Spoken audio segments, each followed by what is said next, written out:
There's something deeply disturbing that happens when you put together a team loaded with insane talent. All that individual skill starts masking what's really going on underneath, which is complete coaching chaos. The media trains us to just look at the scoreboard and call it good. You see Team USA got the win, you see that perfect 5-0 record in FIBA World Cup qualifying, and everyone says we should be happy. What are we doing here? Caitlin Clark finished the game 7 points, 7 assists, 1 steal, 1 block. Only 1 turnover for Caitlin Clark, so she took care of the ball. 7 assists. This was Caitlin Clark making do with what she had. You know, the 7 points, she missed a good amount of 3-pointers. But the 7 assists shows that. But if you actually understand how basketball works at the highest level, if you know what elite offense looks like, and if you actually force yourself to watch the full game footage of this championship against Spain, you're not happy at all. You're absolutely livid. Ball. 7 points, missed a few open threes. Easily could have been 13-7. Easily could have been 13-7.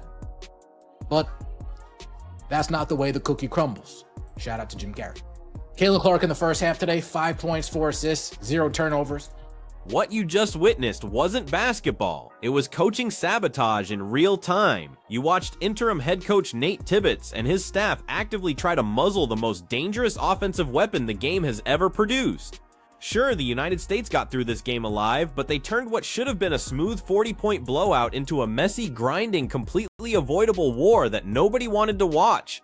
It doesn't look smooth at all. It doesn't look like there's a rhyme or reason to anything. A lot of freestyle offense. Even the announcers made note, like, the offense just looks like they're freestyling out there. Looks like they're just throwing you-know-what at a wall and hoping it sticks.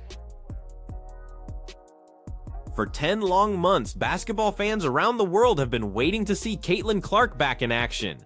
We've been dying to watch the point maestro do her thing. We demanded that Team USA finally dump their outdated system of always starting veterans regardless of performance. After watching her absolutely demolish New Zealand as a starter, everything was obvious. The blueprint was right there. There's 9 points, 2 assists. Kelsey Plum, 18 points. Erica Hamby, 14 points. Ka Copper, 20 points. A lot of Ka Copper's points, straight up ISO ball. Instead of unleashing the generational talent right in front of him, the interim head coach got scared. He went crawling back to the old system. He stuck Caitlin Clark on the bench for the championship game. But keeping her out of the starting 5 was just the beginning of this coaching disaster. Head down. Erica Hamby calling for the ball in the post, calling for it and calling for it. And they gave it to her. She converted. Chelsea Gray, 8 points, 4 assists in 26 minutes. The real crime, the absolute basketball sin that happened in this game came when Clark finally got permission to enter. Picture this 5-player unit that Team USA decided to put on the court. Chelsea Gray, Kelsey Plum, Jackie Young, Caitlin Clark, and Erica Hamby. You could take advantage with the smaller players, with the quicker legs. You could take advantage, but Team USA didn't take advantage. They said, okay, we're going to run a small lineup and play half-court offense? Nate Tibbetts, I need some type of rhyme or reason for that. You got Caitlin taking it to the rack, pushed down to the floor. If you don't know basketball, that looks like a group of elite scorers. But if you understand how positions actually work, that lineup is a complete structural mess. Chelsea Gray dominates the ball and runs slow half-court sets as the primary guard. Kelsey Plum is your scoring specialist at the 2. Jackie Young slashes and cuts at the 3. Erica Hamby holds down the paint as your only real big player. So by simple math, the Team USA coaching staff looked at Caitlin Clark, the most brilliant point guard of her generation, the most deadly pick-and-roll operator on earth, a player whose entire game revolves around controlling tempo with the ball in her hands, and decided to stick her at power forward. They took the ultimate offensive mastermind and shoved her into the corner. They made a Formula 1 car pull a trailer. They literally built an offensive system where Caitlin Clark had to set screens away from the ball, stand perfectly still in the corner, and pretend to be a floor spacer while a veteran slowly brought the ball up court. This is like asking Patrick Mahomes to play offensive line. It completely wastes the court vision and magnetic effect that makes her a worldwide sensation. This positional madness didn't just destroy American offensive flow, it created a massive defensive problem on the other end. When you force a perimeter guard to play power forward in international basketball, you're basically begging the other team to attack you inside. Spain isn't some small finesse squad. They roll out huge, physical, old-school European front lines. The coaching staff made Caitlin Clark guard players like Awa Pham, a massive 6'4" center, down in the post. They created a physical mismatch that the Spanish coaches spotted immediately and tried to attack over and over. But this exact situation is where Caitlin Clark's toughness completely destroys all the lazy criticism from her haters. The critics love sitting in their TV studios claiming she can't play defense, but when thrown into a literal David and Goliath matchup, forced to guard someone 6 inches taller in the paint, she didn't back down or show fear. She used her incredible low center of gravity and strength, planted her feet perfectly, and waited for exactly the right split second. She read the Spanish center's dribble like a master clockmaker and violently stripped the ball away, getting a huge defensive stop and forcing a critical turnover. She has phenomenal defensive instincts that don't get nearly enough credit, and she had to use them to save a coaching staff that deliberately put her in an impossible spot. While her individual defensive toughness was incredible, the overall offensive game plan from Team USA was completely unforgivable. If you're going to risk playing an extremely small, guard-heavy lineup with Clark as a fake power forward, there's only one way to make it work, mathematically. You have to push the pace as fast as humanly possible. You have to run those bigger, slower Spanish forwards right off the court. You have to turn the entire game into a frantic sprint where your speed advantage completely cancels out their size advantage. But the Team USA coaching staff threw that logic right out the window. Instead of using the incredible speed of their small ball unit, they chose to walk the ball up the floor. They ran slow, grinding half-court offense with Chelsea Gray directing traffic, playing right into the hands of Spain's incredibly disciplined defensive system. What happened next was an offensive train wreck. The TV announcers tried to be nice and called it freestyle basketball. The analysts called it discombobulated. In reality, it was a sloppy, broken mess with zero flow or rhythm whatsoever. Players were just standing around watching each other operate. The floor spacing was terrible. Kalea Copper, who's a phenomenal explosive player, kept getting forced into brutal one-on-one situations, putting her head down and driving straight into walls of Spanish defenders because the ball movement had completely disappeared. Derica Hamby had to keep calling for heavily contested post touches just to create some kind of offense. The whole system looked busted because the ultimate offensive engine was stuck in the corner without the basketball. When you take the ball away from Caitlin Clark's hands, you don't just hurt her individual numbers. You completely break the connection between all 5 players on the court. You steal away all those easy, mathematically perfect shots that she creates from nothing.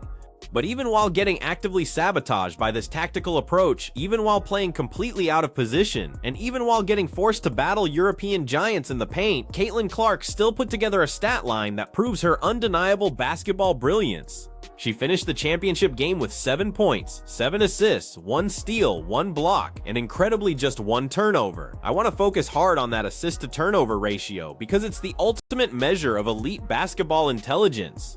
In a game where the offense was complete chaos, where the spacing was suffocating, and where she only got to actually run the offense on a tiny number of possessions, she still led the entire team with 7 assists. She took complete garbage handed to her by a confused coaching staff and turned it into a masterpiece. Every single time she actually got the ball with purpose, she immediately created a mathematical advantage for the United States. If her teammates had just made 2 more of their wide-open layups, and if a couple of her rhythm threes had dropped instead of bouncing out, she would have easily walked away from this tactical nightmare with a huge 13 assist, 12-point double-double. When you actually study the film of those 7 assists, you see exactly the type of blazing pace that the American offense was desperately missing all game long.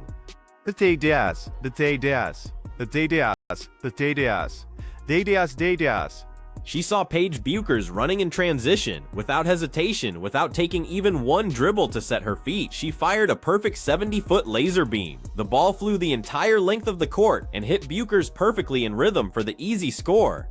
That single incredible pass captures everything Caitlin Clark brings to basketball. It's the unmatched ability to turn defense into instant unstoppable offense without even dribbling once. And it was exactly the kind of relentless, high-speed basketball that Team USA should have been playing for all 40 minutes.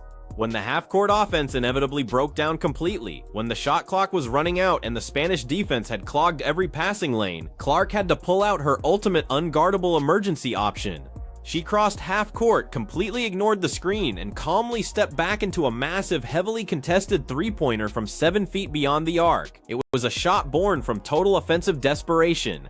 When the coaching system falls apart, teams have to rely on individual superstar magic, and nobody on the planet delivers that magic more consistently or from deeper range than number 22.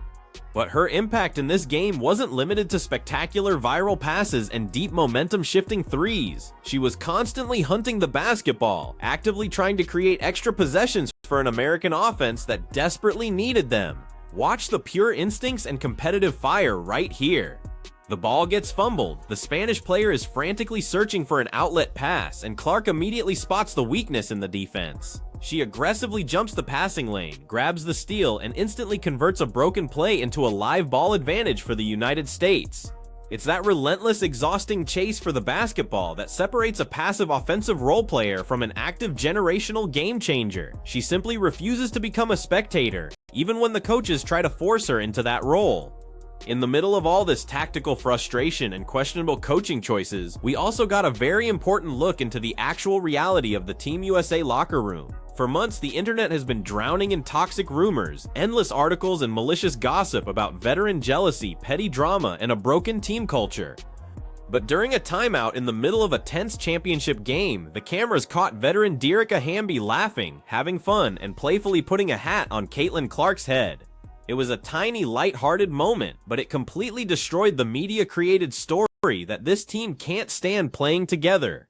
The players aren't the issue. The locker room chemistry isn't the issue. The incredible talent on the roster definitely isn't the issue. The issue is a coaching philosophy that's absolutely terrified of accepting the future. The issue is an establishment that would rather play clunky, ugly, inefficient basketball than simply admit that their traditional veteran-first system is completely outdated in today's game.